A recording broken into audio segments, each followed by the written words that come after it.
손에 날뜨긴 이게 아까우면 Duhthusam kim Duhthusam kim 내가 두어랑 라민 Commercial yang chat na te ka fat na hi a eng tin ka ta ani tin min tha ani suan na shin so tur chu pian thar na e blam mani ka piang ba thiang na siam lai nang el ne na pol du nu biang kila fiam lai na sen tai vek bo nan sai ron la kha fu ai zo tlang ka bu ka thai ron chang la kan ru na in ngai zon mal kha ka du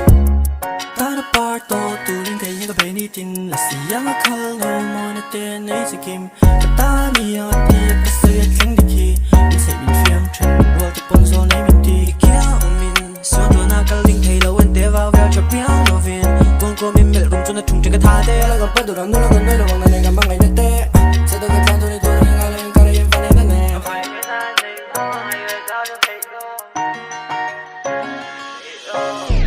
Dang ka ding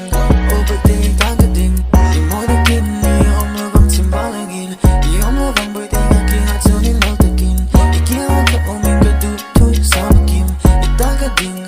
overthink dang ka ding di mo na kin ni om lo bang chim ba la gin Duhthusam kim ma ka du nu dang ka ding zel do ra ma van ka na lo ga mut thun ka thlak chin du thu ka fa zinga kut chu pa kharin san na pe ngot ai ka chung ka hun pum ka hlan chin kia ka ding te lim de